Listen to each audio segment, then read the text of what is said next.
But anyway, who felt bad for Rosalie? Like, the one thing she wants in life, the reason that she wants to be human is to have a kid. And here she sits, helping Bella have her kid, because Bella gets everything Bella wants. She's made to endure watching someone else have something that she would have given her life up for. Nice. As if the chick didn't have enough pain to deal with. Torturous biatch. Jacob. Oh, Jacob, how I feel bad for thee. Flip switched his personality. Can you imagine when Nessie is older? Hey, I used to picture your mom naked and pregnant with my child, but you'll do. What I hated most about Jacob was that this whole imprinting thing, which is supposed to be rare, but Jacob seemed the type that he would be strong enough to resist imprinting. You know, he seemed like he would be the one who could actually force himself not to imprint. I know he wanted to for like 2 seconds, but I just think that as who he is, if he felt the string starting to pull, that he would be able to break away, the only one to ever do so. That's what I think. But whatever.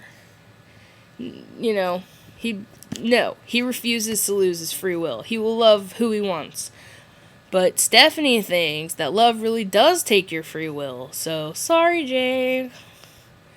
Which, dumb. Love does not take your free will. Okay?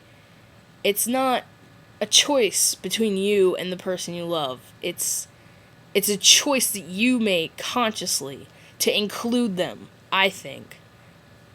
Anyway. Although, Stephanie was right about the people that hate him, it's because from our point of view, we didn't understand much of why he acted the way he did. But then getting into his head showed us how hilarious and sarcastic he is. So, like, now I understand why Stephanie was so confused over all the Jacob hate. Because she knew that he was really like this, and we didn't. All we saw was what Bella saw. So we were like, oh, why you gotta be so pushy, jerk? So I love Jacob now. Jacob isn't... Okay. Until he imprinted, I love Jacob. So, yeah. Nessie is the ultimate Mary Sue. She's got special powers, and she is gorgeous and ultimate Mary Damn Sue.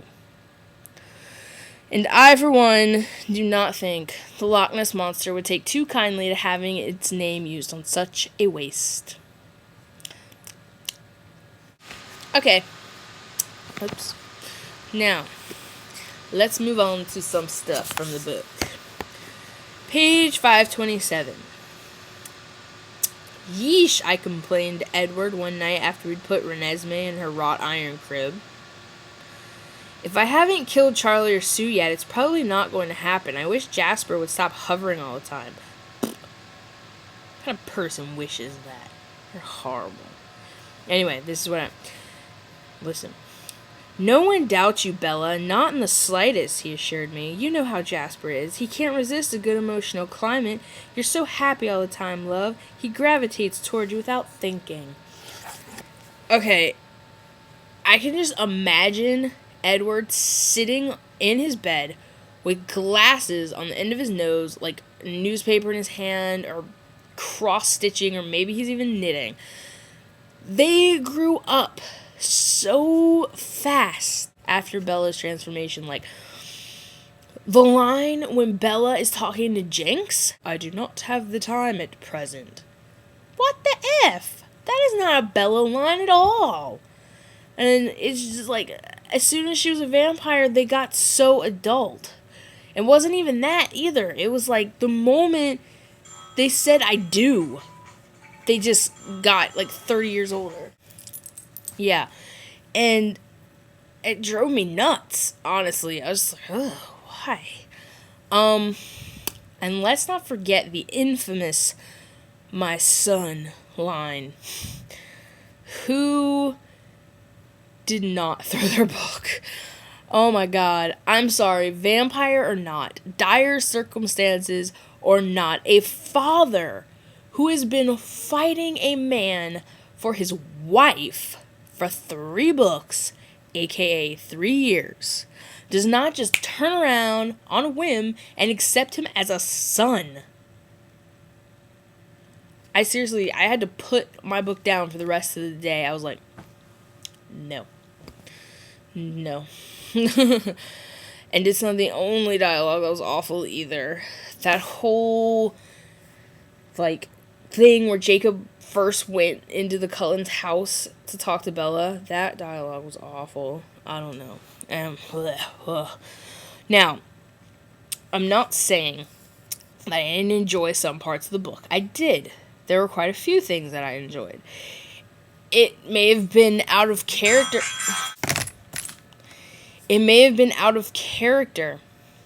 But seeing Eddie go to pieces, I loved that.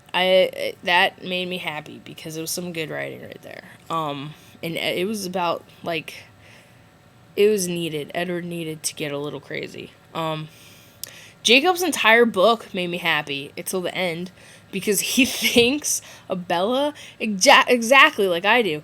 I changed my opinion of Jacob, when I heard Justin sing My Never at the concert, and then getting into his head, I had to wonder, why the crap haven't I liked him? Oh my god, I mean, he's just like me. He's always insulting Bella, even though he likes her, and, it was just amazing. Okay, and the one thing I have to admit I did like was how she explained the pull of Bella and Jacob. They thought it was love, but it was really just fate, that Jake would someday imprint on her monster spawn. I really liked how she explained that, that Jacob was drawn to Bella because he would get Renesmee one day. Do I agree with it? Heck no.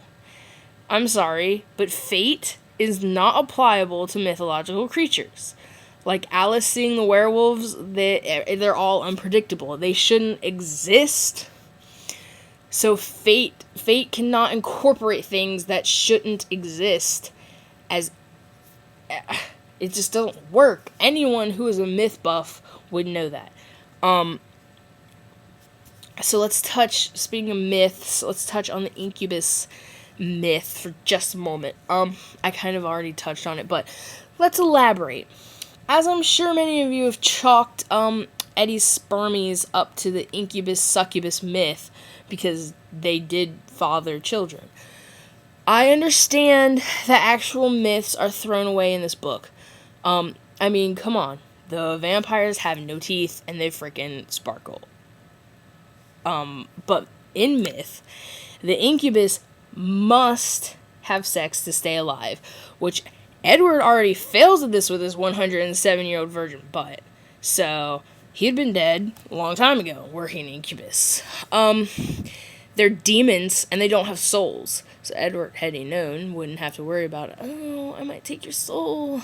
Their purpose is to breed more incubi, but very rarely do the mothers survive.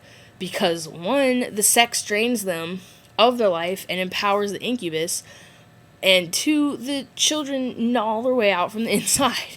But, they're myth, so Stephanie Meyer wants to make Edward an incubus that has enough self-control not to eat his victims, whatever. I'm not gonna lie, I like stories that keep the old myths intact and alive, not form insane new ones. And I'm 100% against Stephanie Meyer using mythical creatures as a cop-out. If you're gonna write it, do the research. If you did and you're gonna change things, then own up to it, is all I ask, which she's not doing at all. So, the book did give me hope, though. I mean, not to sound cocky, even though I always do anyway, but I am a good fanfiction writer. I have deep character development, insane, twisted, in-depth plots, and I was only 13 when I had a huge online fan base, and I was 13. Whoa. I had people from 13 to 40 who didn't believe that I was only 13 on my website. Like, they just, if she could publish this, I should be able to publish mine.